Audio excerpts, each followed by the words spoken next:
What's up, everybody? It's the Digital World Podcast, and we're gonna get right into it today because, folks, I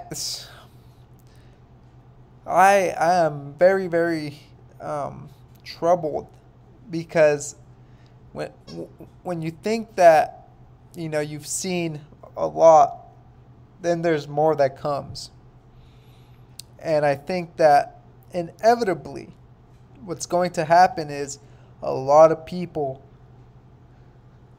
are going to start noticing that food is very scarce to come by. It's hard to come by. And I think this summer, if the US starts the same kind of protest and these truckers don't do anything, right? It's going to hit the cities really hard. And what's going to happen as a result of all these protests is you're going to see food scarcity. And that should concern you because it doesn't matter how much money you have. If you don't got food, you ain't got nothing. It's as simple as that. And so I'm just going to play the videos and do less talking and have you guys watch this. Oh, before I play this is from Jim Rickards. He says, as someone immersed in supply chain research the past 4 months, I can vouch for the fact that this guy has it right. No trucks is equal to you're starving in 3 days. Okay, we're going to do serious TikTok here for all you truckers out there that want to do a convoy in the United States.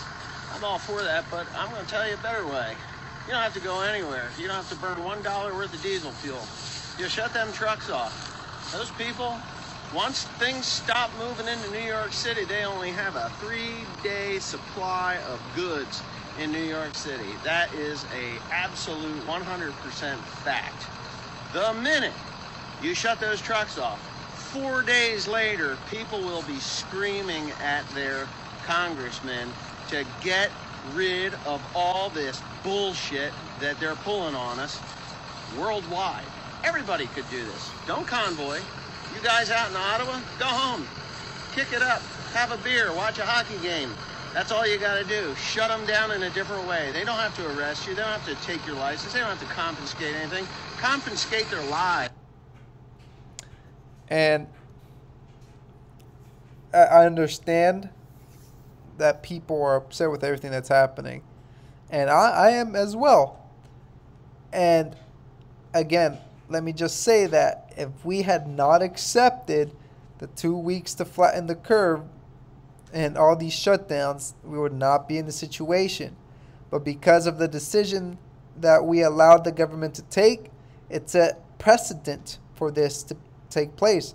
So now people are stuck between a rock and a hard place where they either protest for their rights, for freedom, or they may be left without food. So you see the dilemma there. It's not an easy option, right? Because obviously your freedom is worth fighting for. Now, this mentality, right, is all about being able to have freedom. And freedom is not something that a government can dictate over its people or say you're allowed to do this or you're allowed to do that. No. Obviously, there's rules to keep civilized or keep society civilized. But when they start overreaching and overstepping like Canada has done, then there's serious problems.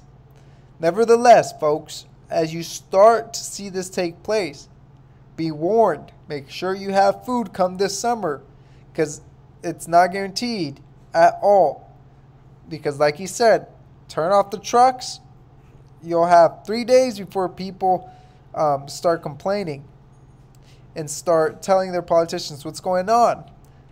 But folks, no politician's going to be a savior or a hero to all this. This is worldwide. It goes deeper than just a politician.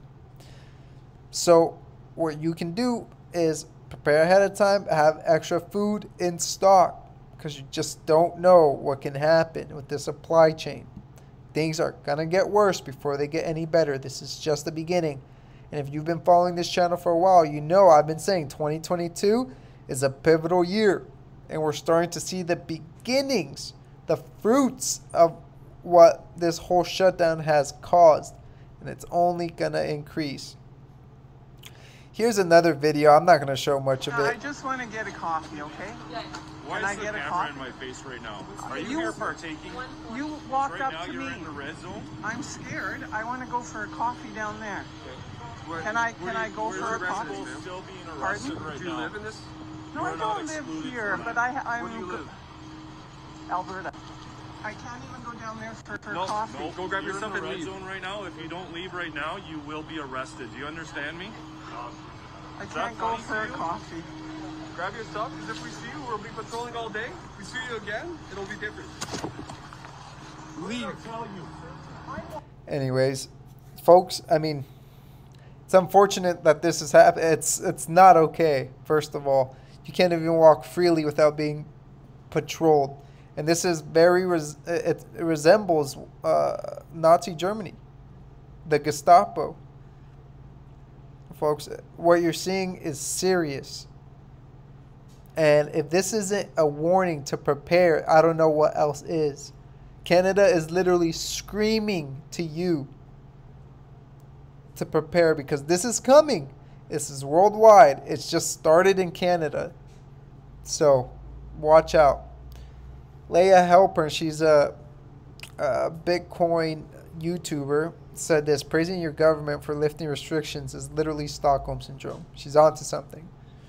Next, digital asset investor, he said this to the tweet by Gold Telegraph: the FBI is warning the U.S. private sector to be prepared for potential cyber attacks. And he said, every hack I've ever heard of is not discovered by these agencies until months after it happens, but now they're able to predict them before they happened. And this is the name of the game. What's going to happen is there's going to be a financial meltdown. Money's not going to work anymore. And the solution that they're going to present is CBDCs. Is the only way to solve the problem. And by then, you've become a slave to the system, folks. Become a slave, and this is where it's headed.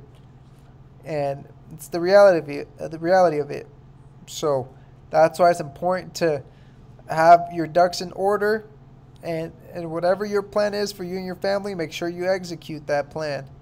Because at one point or another, you don't know if you'll be cut out or locked out of your finances. So, and last but not least, this is a very important note by XRP Derry. He says, after World War II, there was a population boom.